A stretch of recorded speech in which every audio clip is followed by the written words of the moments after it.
We're going to begin this hour once again with breaking news on the crisis in the Middle East. President Biden will be wheels up today to visit Israel and other American allies in the region. And about what's going on in the region, well, CBS News was there as an airstrike hit Rafah in southern Gaza this morning. You're looking at the pictures. Thousands had gone there for safety to flee the violence in the north following Israel's orders to evacuate there.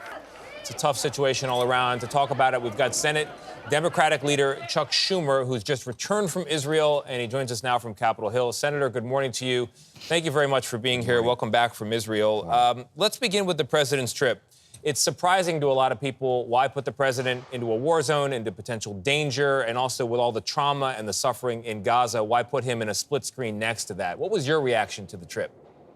I think the president believed he had to go and wanted to go. And I think it's very important that he show Israel at this very, very difficult and beleaguered time where they have suffered probably at any time greater in their history, any time greater in the Jewish people's history since the Holocaust, that he be there and say to Israel, we have your back. That's what the five of us said when we went there. And it meant a tremendous amount to the Israelis who felt so alone, so beleaguered. The vicious Hamas terrorists wanted to use the most nasty, horrible forms of terrorism to get the Western world to back off, and that's not going to happen. Yeah, it's unspeakable, some of the things. Senator, it's unspeakable what we're seeing and hearing from Israel these days, but we heard Secretary Blinken say just yesterday that President Biden will work with them on a plan to free the hostages out of Gaza. Can you tell us anything about that? What are you hearing on that score? Yes. Well, we met some of the families of the hostages, and there wasn't a dry eye in the house. They showed us videos of little babies being wrenched from their parents and taken away, elderly people who needed medicine and medical help being taken away. It was just awful. So we have to do everything we can to free the hostages. And in fact, the five of us who went there, the five senators, are going to be on the phone this morning with the president talking about every way we can do something to free the hostages. Would you support sending U.S. troops in to free the hostages? No, Israel has never said it wanted U.S. troops. The U.S. government is working hard to send humanitarian aid so that we can help the people in Gaza who are suffering and to try and free the hostages. We need that humanitarian aid. And in the package that will come forward or later this week, I spoke to the president just yesterday, there will be good, significant aid to help the innocent victims and innocent Palestinians who have nothing to do with Hamas. Yeah, you met with Israeli Prime Minister Benjamin Netanyahu. What did you learn, and what did Israel say will happen to Palestinians once they invade Gaza? Well, we made 3 points. One, that Israel has to end the threat of Hamas. Hamas is evil. If Hamas is left to its own devices, they will do to Israelis everywhere in Israel what they did to Israelis on the along the Gaza Strip. That's what the Palestinian charters call for, etc. So that's issue number one, and the president's going to stand with Israel as we did on that issue. Second, to do everything we can to free the hostages. As I mentioned, we're having a call with the president about that this morning.